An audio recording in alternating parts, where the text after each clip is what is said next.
வணக்கம். சமூகத்தின் பிரதான செய்திகளோடு இணைந்து கொள்ளும் நான் அமிர்தராஜ் கடல்வேந்தன். விரிவான செய்திகளுக்கு செல்ல முன்னதாக முதலில் தலைப்புச் செய்திகள். ஜனாதிபதியை சந்தித்த இந்திய வெளிவிவகார அமைச்சர் ஜெய்சங்கர். பலத்த பாதுகாப்புடன் குருந்தூர் மலையை நோக்கி படையெடுக்கும் பிக்குகள் அணி வீதியில் பறக்கும் பௌத்த கொடி.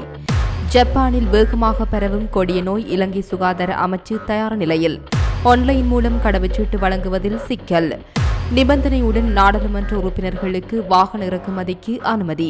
இலங்கையில் கடந்த 24 மணி நேரத்தில் 161 நோயாளர்கள் பதிவு, அதிர்ச்சி தகவல்.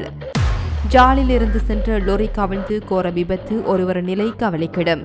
கைக்குண்டு ஒன்றை மேலதிக வகுப்புக்கு கொண்டு சென்ற மாணவனால் பரபரப்பு.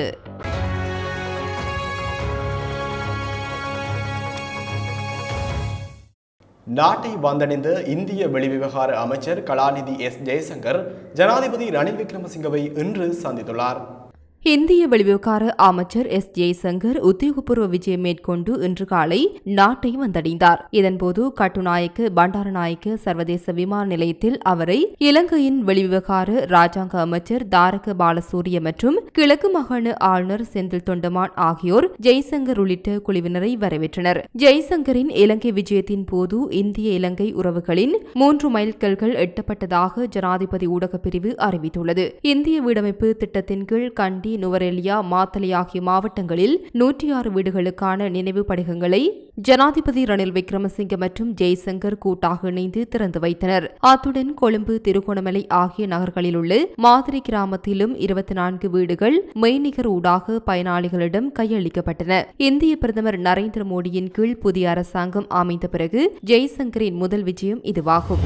முல்லைத்தீவு குமுளமுனை தன்னிமுறிப்பு குருந்தூர் மலை பகுதியில் நீதிமன்றத்தின் அனுமதியை மீறி சட்டவிரோதமாக அமைக்கப்பட்ட பௌத்த விகாரைக்கு போலீசார் விசேட அதிரடி படையினரின் பாதுகாப்புடன் பிக்குகள் குழு பாத யாத்திரையை மேற்கொண்டுள்ளனர்.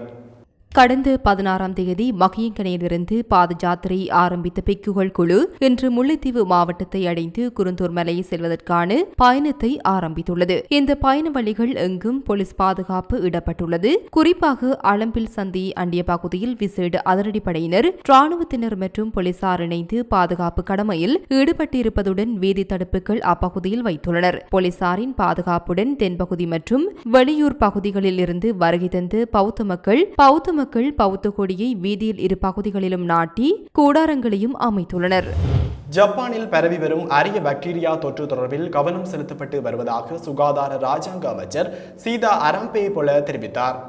ஜப்பானில் ஒரு பாக்டீரியா துரிதமாக பரவி வருகின்றது எனவும் அதன் ஆபத்து இலங்கைக்கும் இருப்பதாக நேற்றைய தினம் செய்திகள் வெளியாகியிருந்த நிலையில் அது தொடர்பில் இலங்கையில் சுகாதார அமைச்சு தயார் நிலையில் உள்ளதா பாராளுமன்ற உறுப்பினர் சமன் பிரிய கேரத் எழுப்பிய கேள்விக்கு பதிலளிக்கும் போதே அவர் இவ்வாறு பதிலளித்துள்ளார். ஜப்பானில் பரவி வரும் அரிய பாக்டீரியா தொற்று உலக நெருக்கடியாக மாறும் என்று உலக சுகாதார அமைப்பினால் இன்னும் காணப்படவில்லை. அத்துடன் அந்த வைரஸ் கட்டுப்படுத்தக்கூடிய ஒன்று என்பதால் அந்தந்த நாடுகள் தேவையான நடவடிக்கைகள் மேற்கொண்டு வருகின்றன.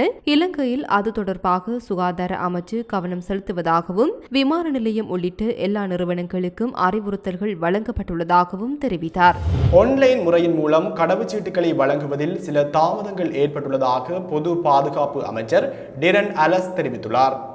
நாடாளுமன்ற உறுப்பினர் கயந்த கருணாதிலக எழுப்பிய கேள்விக்கு பதிலளிக்கும் போதே அமைச்சர் இதனை தெரிவித்துள்ளார். விண்ணப்பதாரிகள் சரியான தரவுகளை சமர்ப்பிக்காத காரணத்தினால் இந்த தாமதம் ஏற்பட்டுள்ளதாக அவர் சுட்டிக்காட்டியுள்ளார். ஆன்லைனில் கடவுச்சீட்டு பெறும்போது விண்ணப்பத்தை பூர்த்தி செய்பவர்கள் சரியான தகவல்களை உள்ளிடாததால் பிரச்சினைகள் எழுந்துள்ளன. சிலர் பயன்பாட்டில் இல்லாத தொலைபேசி இலக்கங்களை உள்ளீடு செய்துள்ளனர். இதன் காரணமாக அவர்களை தொடர்பு கொள்ள முடியாத நிலை ஏற்பட்டுள்ளது. இதன் காரணமாக கடவுச்சீட்டு வழங்குவதில் தாமதம் ஏற்படலாம் என பொது பாதுகாப்பு அமைச்சர் மேலும் தெரிவித்துள்ளார். நாடாளுமன்ற உறுப்பினர்களுக்கு தீர்வையற்ற வாகன இறக்குமதிக்கு அமைச்சரவை நேற்று அங்கீகாரம் அளித்துள்ளதாக தெரிய வருகின்றது. ஜனாதிபதி ரணில் தலைமையில் நேற்று நாடாளுமன்ற கட்டட தொகுதியில் நடைபெற்ற அமைச்சரவை கூட்டத்தில் இந்த அங்கீகாரம் வழங்கப்பட்டுள்ளது. எவ்வாறாயினும் தீர்வையற்று வாகன அனுமதி பத்திரங்களை பெறுவோர் தினசரிக்கு 10% வரியை செலுத்த வேண்டும் என்ற நிபந்தனையும் அளிக்கப்பட்டுள்ளது. அந்த வரி தொடர்பான விவரங்களை திரைசேரி விரைவில் அறிவிக்க உள்ளதாக தெரிய வருகின்றது. நாட்டில் கடந்த 24 மணி நேரத்தில் 161 டெங்கு நோயாளர்கள் பதிவாகியுள்ளதாக தேசிய டெங்கு கட்டுப்பாட்டு பிரிவு தெரிவித்துள்ளது. நாட்டில் கடந்த 20 நாட்கள் நாட்களில் 2044 டெங்கு நோயாளர்கள் பதிவாகியுள்ளனர். இதேவேளை மே மாதத்தில் 2647 நோயாளர்கள் பதிவாகியுள்ளனர். 2024 ஆண்டு இதுவரையான காலப்பகுதியில் 26,964 நோயாளிகள் பதிவாகியுள்ளனர். அவர்களில் அதிகளவான நோயாளர்கள் மேல் மாகாணத்தில் பதிவாகியுள்ளனர். இவ்வருடத்தில் டெங்கு நோயினால் 9 பேர் உயிரிழந்துள்ளனர். பாடசாலைகளில் முதலாம் தரத்திற்கு மாணவர்களை அனுமதிப்பதற்கான சுற்றறிக்கையில் திருத்தம் செய்வதற்கு அமைச்சரவை அங்கீகாரம் வழங்கியுள்ளது.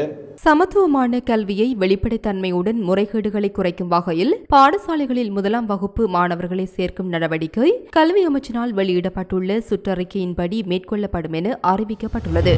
தமிழ் தேசிய கூட்டமைப்பின் நாடாளுமன்ற உறுப்பினர் சி ஸ்ரீதரனுக்கு எதிராக சிங்கள ராபய அமைப்பின் தலைவர் அக்கமிமன தயாராதன தேரர் இலங்கை போலீஸ் தலைமையகத்தில் முறைப்பாடொன்றை பதிவு செய்துள்ளார். 13ஆம் திருத்தச் சட்ட மூலம் காணி மற்றும் போலீஸ் அதிகாரங்களை பகிர்ந்தளிப்பது தொடர்பில் நாடாளுமன்றில் ஸ்ரீதரன் உரையாற்றிமையானது நாட்டின் தேசிய பாதுகாப்புக்கு அச்சுறுத்தலை உருவாக்கும் செயற்பாடு என்பதை வலியுறுத்திய இந்த முறைப்பாட்டை பதிவு செய்துள்ளதாக அவர் கூறியுள்ளார். இது தொடர்பில் கருத்து வெளியிட்ட அவர், நாட்டிற்கு பாதுகாப்பை இல்லாது செய்யும் ஒரு செயற்பாட்டை நாடாளுமன்ற உறுப்பினர் ஸ்ரீதரன் மேற்கொண்டு வருகின்றார். அண்மையில் ஊடகவியலாளர்கள் தாக்கப்படுவதாகவும் காணாமல் ஆக்கப்பட்டோர் தொடர்பிலும் நாடாளுமன்றத்தில் கருத்துக்களை பதிவு செய்திருந்தார். இது இலங்கையின் சட்டத்திற்கு முரணானது. இவ்வாறான பிரச்சினைகள் தொடர்பில் முதலில் போலீஸ் நிலையத்தில் முறைப்பாடொன்றை பதிவு செய்து அதற்கான நடவடிக்கைகளை மேற்கொள்ள வேண்டும். அதை தவிர்த்து நாடாளுமன்றத்தில் சென்று நேரடியாக கருத்துக்களை முன்வைக்கின்றார். சர்வதேச விசாரணைகளுக்கு அழைப்பு விடுக்கின்றார். மேலும் வடக்கில் உள்ள ராணுவ முகாம்களை அகற்ற கோருகின்றார். இவை அனைத்துமே நாட்டிற்கு பாதகமான விளைவுகளை ஏற்படுத்தும். இவ்வாறான விடயங்களை எந்தவொரு நாடாளுமன்ற உறுப்பினரும் எதிர்க்கவில்லை. இதன் காரணமாகவே இந்த முறைப்பாட்டை பதிவு செய்துள்ளனர் என்று தெரிவித்தார். இந்திய முறையிலான அரசியல் தீர்வை முன்வைக்கும் வேட்பாளருக்கு ஆதரவளிக்க ஒன்றாக வேண்டும் எனவும் அதற்காக எந்த தரப்புடனும் இணைந்து செயற்பட தயாராக உள்ளதாக தமிழர் விடுதலை கூட்டணியின் செயலாளர் நாயகம் வி ஆனந்த சங்கரி தெரிவித்துள்ளார். கிளிநொச்சியில் உள்ள தமிழர் விடுதலை கூட்டணி அலுவலகத்தில் இடம்பெற்ற ஊடகவியலாளர் சந்திப்பிலேயே அவர் இவ்வாறு தெரிவித்துள்ளார். அவர் மேலும் தெரிவிக்கையில், வடக்கிற்கு வந்து 13ஆம் திருத்தம் தீர்வு என கூறும்போது தெற்கில் இலங்கை எரியும் என்கின்றார்கள். 13ஆம் திருத்தம் சமஷ்டி என கூறுவதால் தெற்கில் எதிர்ப்புகள் அதிகரிக்கும் என்பதை அறியாத அரசியல் தலைவர்களாக உள்ளனர். இன்று பாராளுமன்றத்தில் உள்ளவர்களில் சிலர் தூக்கில் தொங்க வேண்டியவர்களும் சிறையில் இருக்க வேண்டியவர்களுமாக உள்ளனர். முள்ளிவாய்க்காலில் அப்பாவி உயிர்களை காப்பாற்ற வேண்டியவர்கள் இன்று நினைவேந்தல் செய்கின்றனர். கடந்த 4 தடவைகளில் பாராளுமன்றத்தில் இருந்தவர்கள் சட்டவிரோதமானவர்கள். நான் எல்லோரையும் கூறவில்லை. பாராளுமன்றம் இறமையை இழந்து பல ஆண்டுகளாகிவிட்டது. அங்கு இருப்பவர்களில் சிலர் சிறையில் இருக்க வேண்டியவர்கள். அரசியலில் அனுபவம் இல்லாதவர்களால் பல சந்தர்ப்பங்கள் கை நழுவி போயுள்ளது. தமிழ் சிங்கள அரசியல்வாதிகளில் நான் மூத்த அனுபவம் உள்ள அரசியல்வாதி. இன்று பேசப்படும் அரசியல் தீர்வுகள் தீர்வாகாது. இந்திய முறையிலான அரசியல் தீர்வே பொருத்தமானது. அந்த தீர்வு திட்டம் என்னால் எடுத்து செல்லப்பட்ட போது ஜனாதிபதி, அமைச்சர்கள், பௌத்த மத தலைவர்கள், சிங்கள தலைவர்கள், சிங்கள மக்களும் மற்றும் சர்வதேசமும் ஏற்றுக்கொண்டது. என்னை பொறுத்தவரையில் அந்த தீர்வு திட்டத்தை யாரும் எதிர்க்க மாட்டார்கள். பொருத்தமான தீர்வும் அதுவாக இருக்கும். இந்த தீர்வு திட்டத்தை வெளிப்படையாக அறிவித்து போட்டியிடும் வேட்பாளரை ஒன்றாக சேர்த்து ஆதரிப்போம். அதற்காக எந்த தரப்பாக இருந்தாலும் இணைந்து செயற்பட தயாராக இருக்கின்றேன் எனவும் அவர் தெரிவித்துள்ளார். கண்டி ஜாழ்ப்பாணம் வீதியில் மிகுந்தலை பலுகஸ்வெப பிரதேசத்தில் இடம்பெற்ற விபத்தில் 2 படுகாயமடைந்த நிலையில் வைத்தியசாலையில் அனுமதிக்கப்பட்டதாகவும் அதில் ஒருவரின் நிலைமை கவலைக்கிடமாக உள்ளதாகவும் மிகுந்தலை போலீசார் தெரிவித்தனர். இந்த விபத்து இன்று அதிகாலை இடம்பெற்றுள்ளது. ஜாழ்ப்பாணத்திலிருந்து மரக்கறிகளை ஏற்றிக்கொண்டு தம்பளை பொருளாதார மத்திய நிலையத்தை நோக்கி பயணித்த லோரியொன்று வீதியில் நிறுத்தி வைக்கப்பட்டிருந்து பவுசர் ஒன்றின் பின்புறத்தில் மோதி கவிழ்ந்ததில் இந்த விபத்து இடம்பெற்றுள்ளதாக போலீசார் தெரிவித்தனர். விபத்தின் போது லோரியின் சாரதியும் உதவியாளரும் படுகாயமடைந்துள்ள நிலையில் வைத்தியசாலையில் அனுமதிக்கப்பட்டுள்ளதாக போலீசார் தெரிவித்தனர். ஜாழ்ப்பாணம் பிரதேசத்தைச் சேர்ந்த இருவரே இவ்வாறு காயமடைந்துள்ளனர். லோரியின் சாரதி உறங்கியதால் இந்த விபத்து இடம்பெற்றிருக்கலாம் என போலீசார் சந்தேகிக்கின்றனர். இது தொடர்பான மேலதிக விசாரணைகளை மிகுந்தலை போலீசார் மேற்கொண்டு வருகின்றனர். வீதியில் கிடந்த பணப்பை ஒன்றை உரியவரிடம் ஒப்படைத்து தோப்பூர் பிரதேசத்தை சேர்ந்த இளைஞனின் நேர்மையான செயல் தொடர்பில் தற்போது செய்தி வெளியாகியுள்ளது.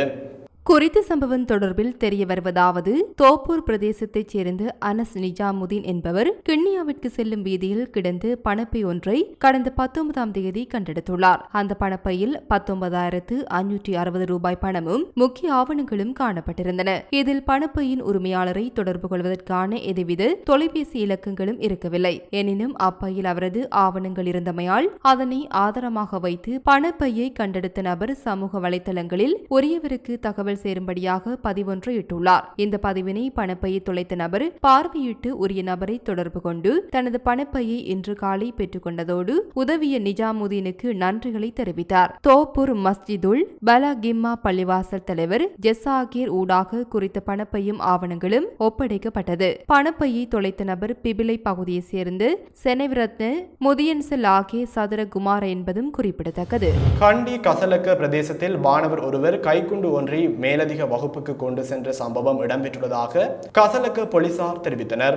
15 வயதுடைய இந்த மாணவன் வீட்டிற்கு அருகிலுள்ள ஆற்றில் நீராடி கொண்டிருக்கும் போது அப்பகுதியில் இந்த கைக்குண்டு கண்டுபிடிக்கப்பட்டுள்ளதாக போலீசார் தெரிவித்தனர். பின்னர் இந்த மாணவன் கைக்குண்டை தனது மேலதிக வகுப்புக்கு கொண்டு சென்றுள்ள நிலையில் அங்கிருந்த மேலதிக வகுப்பு ஆசிரியரிடம் அதனை காண்பித்துள்ளார். இதனையடுத்து மேலதிக வகுப்பு ஆசிரியர் இது தொடர்பில் போலீசாருக்கு தகவல் தெரிவித்துள்ளதுடன் கைக்குண்டை பாதுகாப்பாக போலீசாரிடம் ஒப்படைத்துள்ளார். பின்னர் இந்த கைக்குண்டு போலீஸ் விசேட அதிரடிப்படையினரிடம் ஒப்படைக்கப்பட்டதாக போலீசார் மேலும் தெரிவித்துள்ளனர்.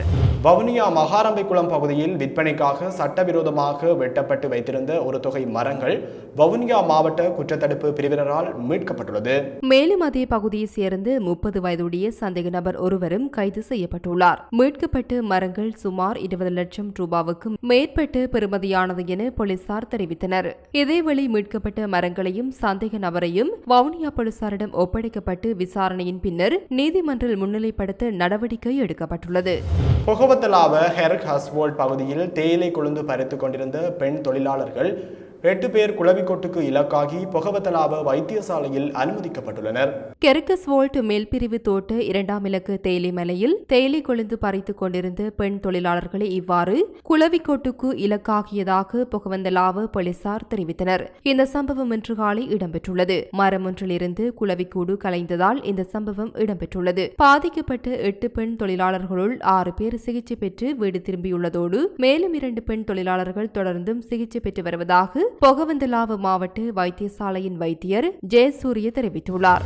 இதுடன் சமூகத்தின் இன்றைய பிரதான செய்திகள் நிறைவு பெறுகின்றன. தொடர்ந்தும் சமூகத்துடன் இணைந்திருங்கள். நன்றி. இது போன்ற செய்திகளை தெரிந்து கொள்ள சமூகம் நியூஸ் சேனலை சப்ஸ்கிரைப் செய்து அருகில் உள்ள பெல் பட்டனை கிளிக் செய்யுங்கள். மேலும் இது போன்ற செய்திகளை உடனுக்குடன் தெரிந்து கொள்ள சமூகமீடியா.com என்ற இணையதளத்தின் வாயிலாகவும் எங்களுடன் இணைந்திருங்கள்.